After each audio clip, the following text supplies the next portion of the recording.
सुप्रभात प्यारे छात्रों।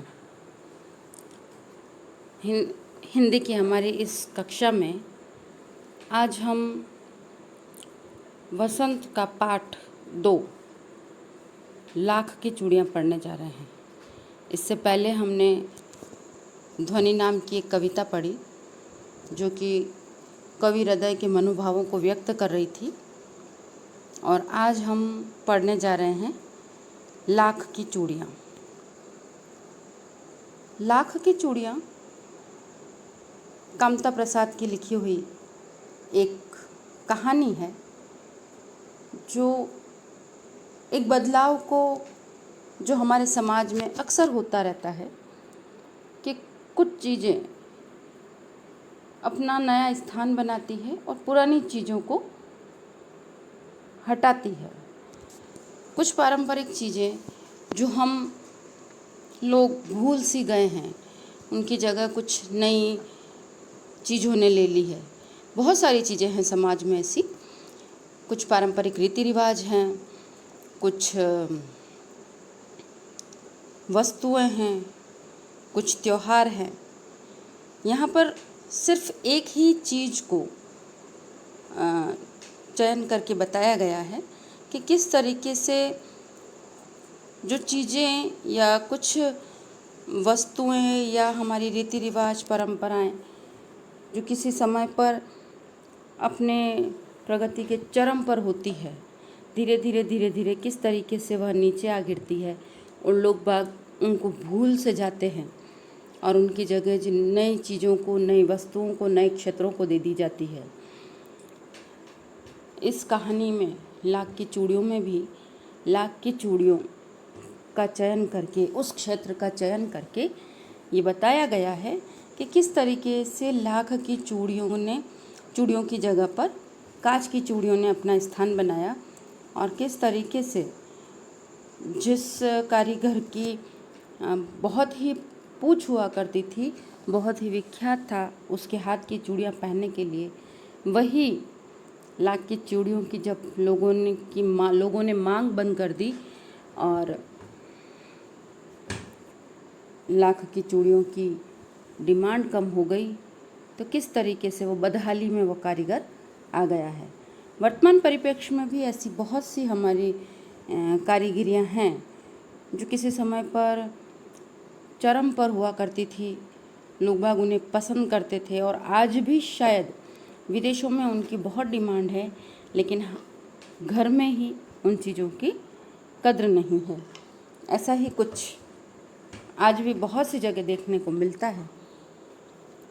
तो आइए हम पढ़ते हैं कामता प्रसाद की एक नई कहानी लाख की चूड़ियाँ। लेखक यहाँ स्वयं एक किरदार के रूप में अपने आप को ढालता है और बदलू काका की कहानी को अपने शब्दों में सुना रहा है।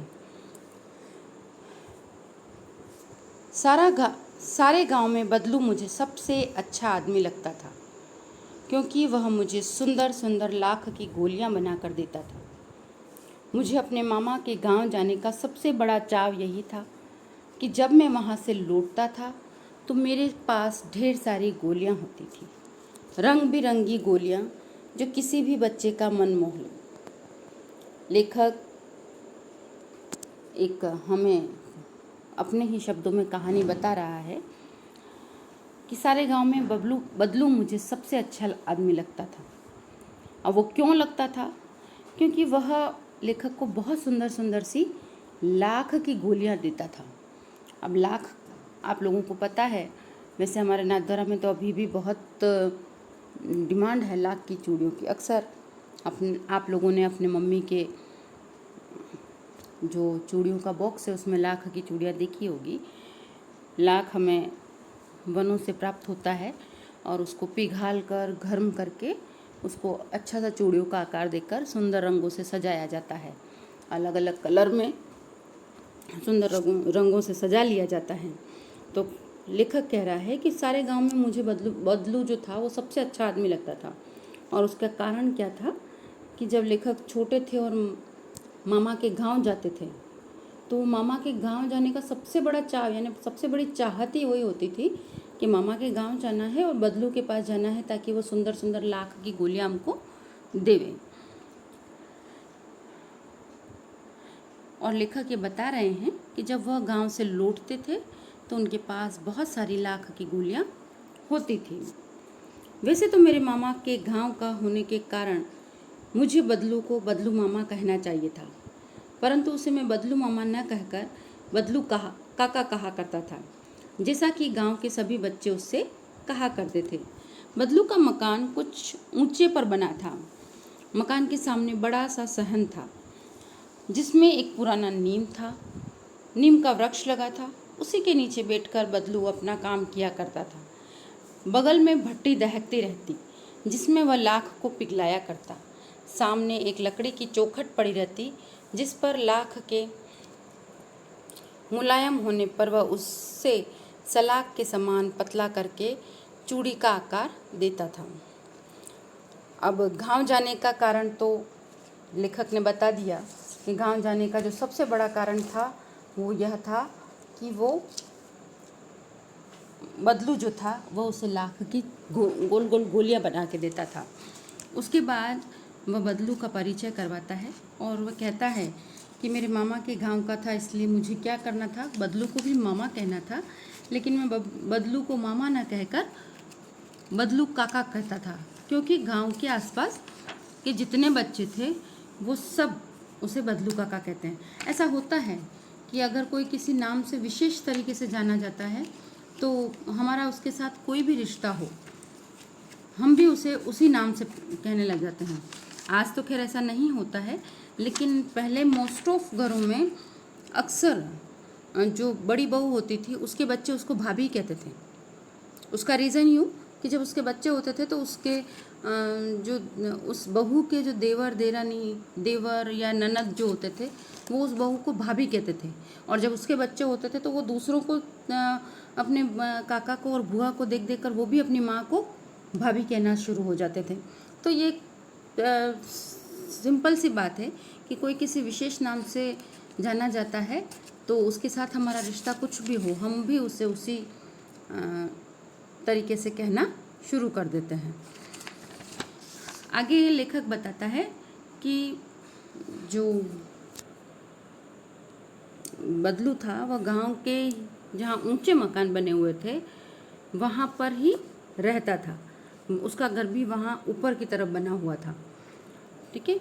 और अक्सर वो वहाँ पर एक बैठकर अपनी जो चूड़ियाँ बनाने का काम करता था, और उसके घर की जो स्थिति बता रहा है वो यही कह रहा है कि उसके मकान के सामने बड़ा सा सहन था। सहन यानी आंगन, खुला खुला सा आंगन, ठीक है। और एक पुराना नीम का वृक्ष भी था। पहले घरों की विशेषताएं होती थी कि घरों के अंदर पेड़ होते थे, विशेषकर नीम का पेड़ तो अक्सर मिल ही जाता था। नीम हुए, आम हुए, ये वृक्ष अक्सर घरों के बीच में लगे मिलते थे। तो बदलू के भी घर के बीच में एक नीम का वृक्ष था और उसी के नीचे बैठकर बदलू अपना काम करता था, और उसका काम क्या था, चूड़ियाँ बनाने का। बगल में भट्टी दहकती रहती थी जिसमें वह लाख को पिघलाया करता था। मैंने कहा था कि लाख को वह गर्मी देकर आग में तपाकर चूड़ियाँ बनाता था, तो वही बात यहाँ कही गई है कि बगल में भट्टी दहकती थी जिसमें वह लाख को पिघलाया करता था। लाख को पिघलाने के लिए भट्टी आप समझते हैं, अगर आपकी भाषा में कहूँ तो चूल्हा मान लें, या आप जब मार्केट में निकलते हैं तो कहीं जो दूध उबलता हुआ देखते हैं तो वो भट्टी कही जाती है जिस पर दूध उबलता है। तो ऐसी भट्टी दहकती रहती थी जिसमें वह लाख को पिघलाता था, और सामने एक लकड़ी की चौखट पड़ी रहती थी जिस पर लाख के मुलायम होने पर वह उसे सलाख के समान पतला करके चूड़ियों का आकार देता था। लेखक पूरी क्रियाविधि समझा रहा है कि जब स्थिति ऐसी हो जाती थी कि लाख को पिघला लिया तो उसके पास में ही एक चौकी पड़ी रहती। चौकी यानी लकड़ी का जो पाटिया कह लो या बैठने का स्टूल जैसा कुछ कह लो, ठीक है, वो पड़ी रहती थी, और उस पर वो गरम लाख को डालकर पतला करके मुलायम होने पर वो हल्का मुलायम सा हो जाए, जमने लगे और मुलायम रहे, ऐसी स्थिति जब होती थी तो वो उसे पतला पतला करके सलाख किसको कहते हैं, लोहे की छड़ को, तो सलाख के समान जो डंडियाँ होती है ऐसा पतला करके फिर चूड़ी का आकार देता था। उसके पास में 4-6 विभिन्न आकार की बेल नुमेर मुंगेरियाँ रहती थी।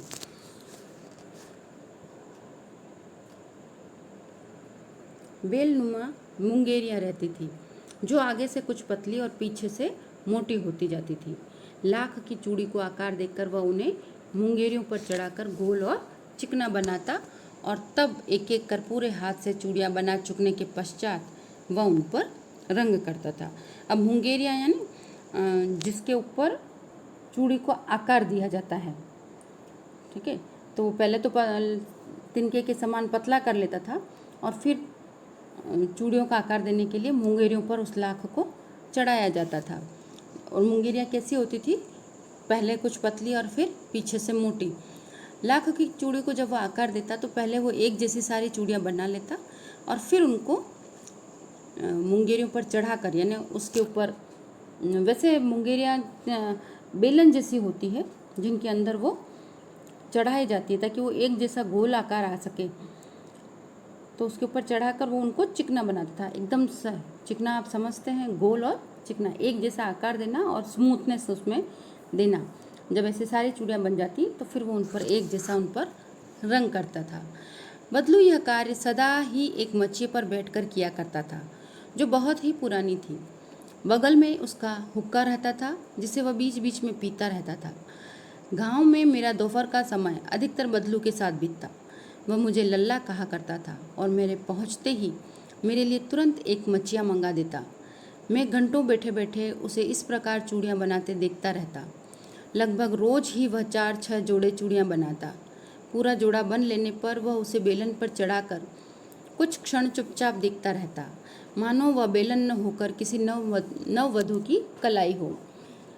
आगे वो उसके कार्य की, लेखक कार्य को बता रहे हैं कि बदलू जब भी अपना कार्य करता तो वो एक मच्छिए यानी पलंग पर, वैसे पलंग भी नहीं, चारपाई कहा जा सकता है उसको। आपने कहीं गांव में अगर आपको जाने का काम पड़ा हो तो आपने देखा होगा कि डोरियों से बंधी हुई एक खटिया होती है जिसको हमारे मेवाड़ी में माचा कहा जाता है, ठीक है, या चारपाई हिंदी में कहा जाता है। तो उसी मच्छिए पर बैठकर किया करता था जो बहुत पुरानी थी। साथ में लेखक पूरा वर्णन कर रहा है कि जिस मच्छिया पर वो बैठता था वह बहुत पुरानी थी। बगल में हुक्का रहता था। हुक्का आप लोगों को बहुत अच्छे से पता है, आज के समय का तो चलन सा हो गया है कि बच्चे भी अब हुक्का पीते हैं।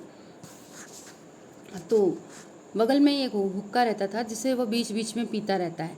अगर हुक्का आपको समझ में नहीं आए तो ये भी चलन पहले गाँवों में हुआ करता था कि एक स्टैंड होता था और वो खोखला होता था, पोला, और उसके ऊपर एक कटोरी नुमा कुछ कटोरी नुमा आकृति होती थी स्टैंड के ऊपर, जिसमें आग लगाकर रख दी जाती थी, उपले वगैरह लगा के, और फिर उसमें तम्बाकू डाल दी जाती थी उस आग के ऊपर। वो धीरे धीरे सुलगती रहती थी और उस स्टैंड पर नीचे की तरफ एक पाइप निकला रहता था जिसके द्वारा उस तम्बाकू को पिया जाता था। तो वहाँ पर भी एक हुक्का था जिसे वह बीच बीच में पीता रहता था। लेखक कहते हैं कि उनका अधिकतर जो दोपहरी का समय था वो बदलू के यहीं बीतता था और बदलू उसे लल्ला कहा करता था। जिस तरीके से लेखक बदलू काका कहते थे बदलू को, उसी तरीके से बदलू उन्हें लल्ला यानी बेटा कहते थे। और जैसे ही लेखक उसके घर पहुंचते एक मच्छिया और मंगा देते, यानी एक पलंग और एक चारपाई और मंगा लेते, जिस पर वह घंटों बैठे बैठे लेखक चूड़ियाँ बनाते हुए बदलू को देखते रहते थे। लगभग ये स्थिति रोज, जब तक कि लेखक अपने मामा के घर रहते थे, यह स्थिति रोज रहती थी। लेखक एक चीज़ और बता रहा है यहाँ पर, बदलू की विशेषता बता रहा है कि बदलू रोज 4-6 जोड़े चूड़ियाँ, यानी हाथ में जो चूड़ियाँ बनाई जाती है, दोनों हाथों के लिए जो निश्चित चूड़ियाँ बनाई जाती है उसको जोड़ा कहा जाता है, ठीक है। तो 4-6 जोड़े बनाता था और जब पूरा जोड़ा बना लेता था तो वो बेलन पर चढ़ाकर, यानी वही मुंगेरियों पर चढ़ाकर कुछ क्षण चुपचाप देखता, यानी कुछ क्षण बड़े। आप भी जब कोई क्रिएटिविटी करते हो तो जब वो क्रिएटिविटी पूरी हो जाती है तो निश्चित है कि आप भी उसको बहुत देर तक निहारते हो। तो बदलू भी यही करता था कि जब चूड़ियाँ बन जाती तो वह उनको निहारता था, और निहारने से ऐसा लगता था जैसे किसी जो उसके हाथ में बेलन है और बेलन के अंदर उसने चूड़ियाँ चढ़ाई हुई है, तो वो ऐसा लगता था कि वो किसी नववधू यानी नई नवेली दुल्हन का हाथ देख रहा हो। दुल्हन की, जो कि अक्सर दुल्हन के हाथ में चूड़ियाँ बहुत सारी होती है और वो बहुत अच्छी लगती है, तो बदलू को वो बेलन इसी तरीके से लगता था। बदलू मनीहार था, चूड़ियाँ बनाना उसका पैतृक पेशा था और वास्तव में वह बहुत ही सुंदर चूड़ियाँ बनाता था।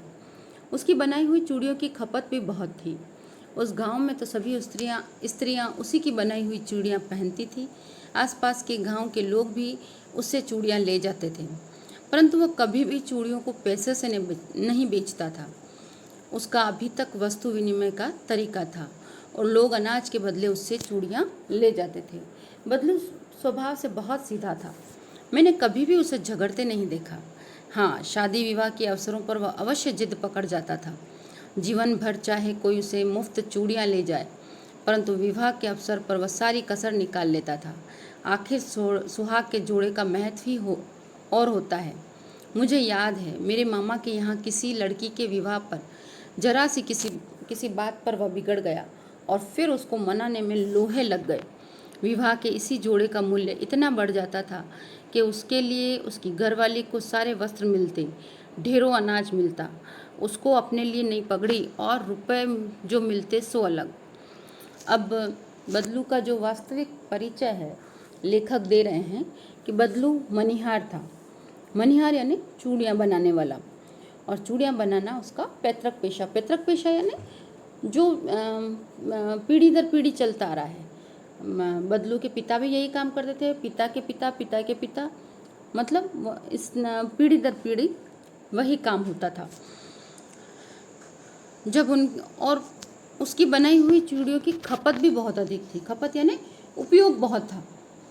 वो जो बहुत सुंदर चूड़ियाँ बनाता था तो उसकी चूड़ियों की खपत यानी बहुत ज़्यादा उसकी चूड़ियों की डिमांड थी। अगर आप लोगों की भाषा में कहूँ तो बहुत ज़्यादा डिमांड थी। उस गांव की, जिस गांव में बदलू रहता था, उस गांव की सारी स्त्रियां उसी की चूड़ियाँ पहनती थी और आसपास के लोग भी उससे चूड़ियाँ ले जाते थे। मतलब वो इतना प्रसिद्ध था अपने कारीगरी में कि लोग बाग उसी की हाथ की चूड़ियाँ पहनना पसंद करते थे, परंतु वह कभी भी चूड़ियों को पैसों से न बेचता था। ठीक है, उसका अभी तक वस्तु विनिमय का तरीका था। अब यहाँ पर लेखक क्लियर कर रहे हैं कि वह कभी भी अपनी कारीगरी का पैसा नहीं लेता था, अपनी मेहनत का पैसा वो नहीं लेता था, वह वस्तु विनिमय का कार्य करता था। वस्तु विनिमय यानी आप लोगों ने वैसे एसएस में पढ़ा होगा कि कुछ समय इतिहास में ऐसा समय भी था जहाँ मुद्राओं का प्रचलन नहीं था, वस्तु के बदले वस्तु दी जाती थी। आज भी कई गांवों में ऐसी स्थिति है जहाँ वस्तु के बदले वस्तु दी जाती है। मुझे अगर अनाज चाहिए और मेरे पास बहुत सारी रुई रखी है तो मैं रुई के बदले अनाज ले लूँगी, या मुझे सब्जी चाहिए तो मैं अनाज देकर सब्जी ले लूँगी।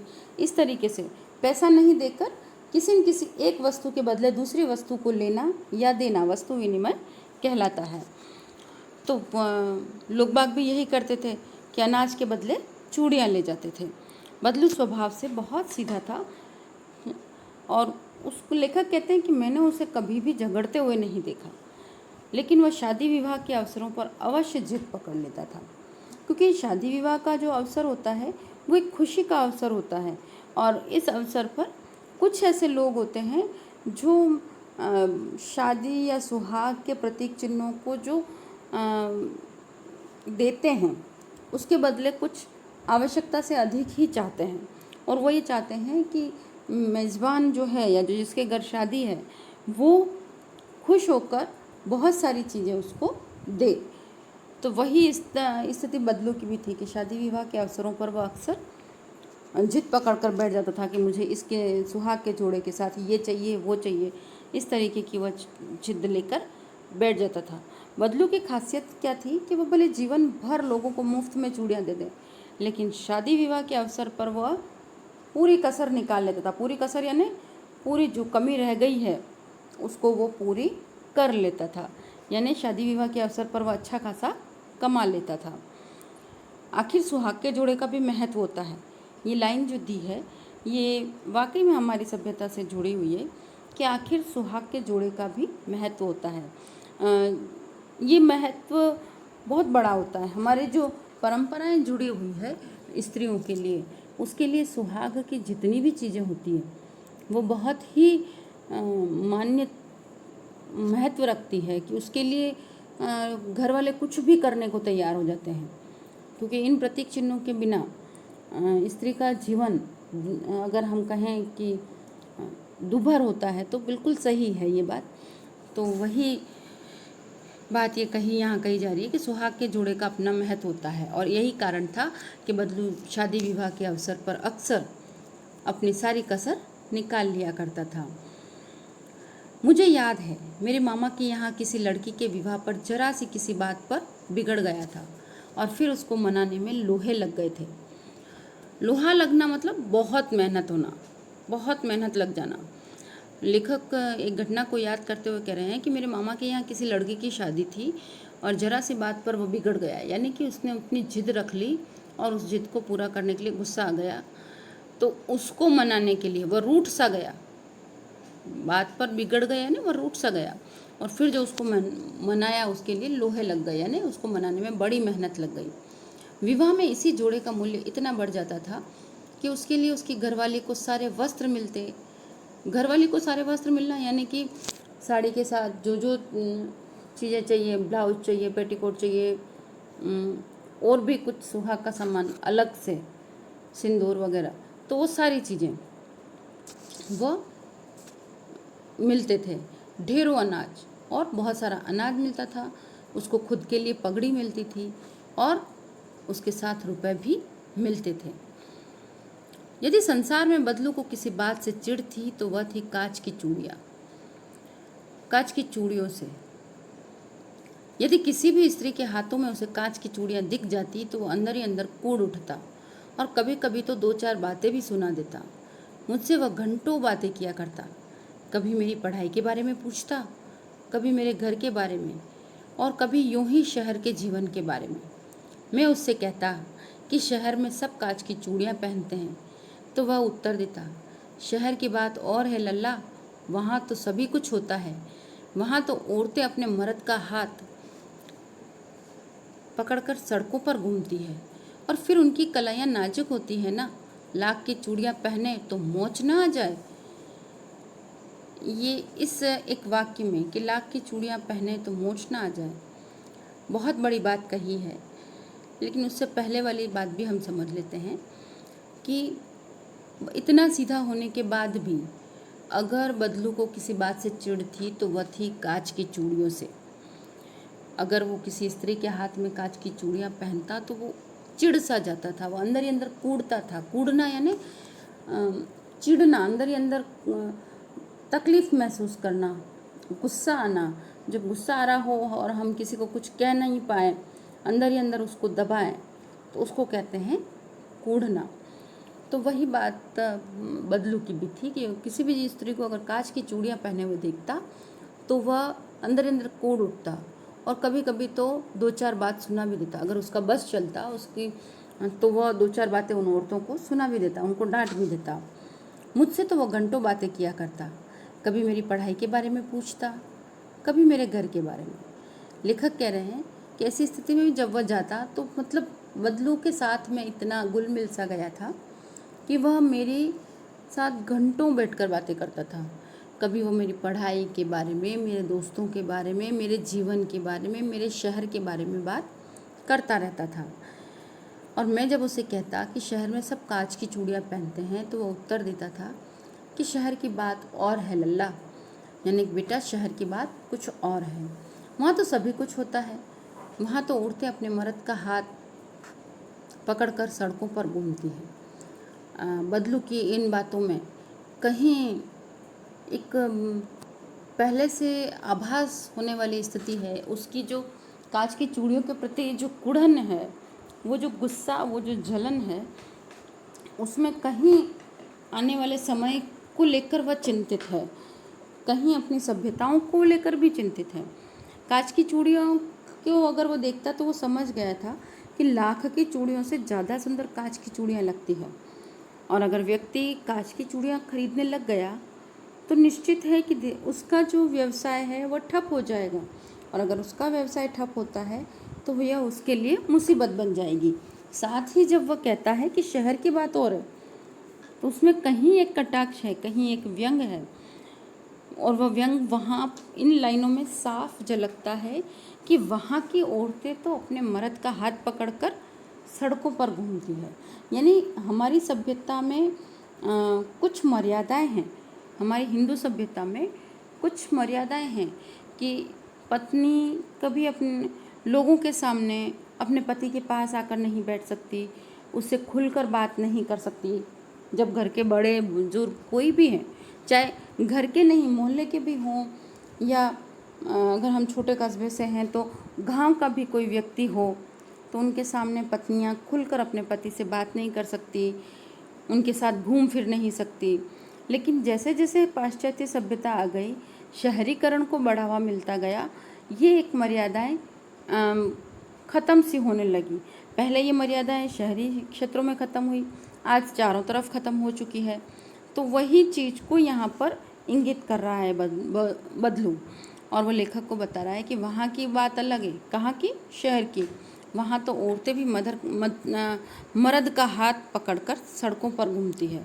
यहाँ पर मर्द यानी आपको समझ में आ गया होगा, मर्द का जो बोली वाला शब्द है, जो कि आंचलिक भाषा आ जाती है, ग्रामीण परिवेश आ जाता है, जहाँ पर शब्दों का उच्चारण सही नहीं होता है, वो वाली स्थिति आ गई कि मर्द यानी मर्द, औरतें मर्दों का हाथ पकड़कर सड़कों पर घूमती है। और फिर उनकी कलाइयाँ नाजुक होती है ना, लाख की चूड़ियाँ पहने तो मोच ना आ जाए। इसमें भी एक कहा जाता है कि एक कटाक्ष ही है कि कलाइयाँ नाजुक होना, यानी कि जो औरतें कम काम करती हैं, जैसे गांव की औरतें हैं, वह गाय भैंसों का काम भी कर लेगी, खेतों का काम भी कर लेगी, घर का काम भी करेगी, तो वो लगातार काम करने से उनके हाथ क्या हो जाते हैं? कड़क हो जाते हैं, और उनके हाथ मजबूत भी होते हैं। लेकिन शहरी क्षेत्रों में ये सब नहीं होने से बदलू का मानना ये है कि उनके हाथ बहुत नरम होते हैं, बहुत मुलायम से होते हैं, तो उन पर लाख की चूड़ियों में वजन होता है। तो यहाँ पर वो एक कटाक्ष है कि उनके इन नरम हाथों पर लाख की चूड़ियों से मोच आ जाएगी। कभी कभी बदलू मेरी अच्छी खासी खातिर भी करता। जिन दिनों उसकी गाय के दूध होता, वह सदा मेरे लिए मलाई बचा कर रखता। और आम की फसल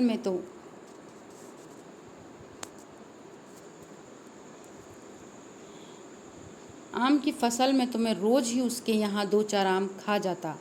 परंतु इन सब बातों के अतिरिक्त जिस कारण से वह मुझे अच्छा लगता था, वह यह कि लगभग रोज़ ही वह मेरे लिए 1-2 गोलियाँ बना देता था। बदलू की जो जलन, जो कुढ़न, जो गुस्सा है, वो लेखक ने बता दिया कि बदलू किस तरीके से कांच की चूड़ियों को भी कोस देता है, और लाख की चूड़ियों की मजबूती और वजनदार होने की बात भी कह देता है। और ये भी कह देता है कि लाख की चूड़ियाँ शहर की स्त्रियाँ नहीं संभाल सकती। उसके साथ लेखक कह रहे हैं कि कभी कभी बदलू मेरी बहुत अच्छी खासी खातिरदारी करता। खातिरदारी यानी मेहमान नवाजी। अगर उसकी गाय के दूध होता था तो वो उसके लिए मलाई बचा के रखता था। आम के दिनों में वह अक्सर घर वहाँ बैठे बैठे 3-4 आम रोज़ के खा लेता था। और इन सब बातों से भी ज़्यादा अच्छी बात उसे क्या लगती थी कि लगभग रोज़ ही वह उसके लिए 1-2 गोलियाँ बना देता था। यानी वो लेखक जब वहाँ बैठता था तो लेखक के लिए वह गोलियाँ बनाकर देता था। तो हमारा ये भाग, आज का हमारा ये पाठ मैं यहीं पर ख़त्म कर रही हूँ। इसके आगे का अध्याय हम अपनी आगे की कक्षा में पढ़ेंगे।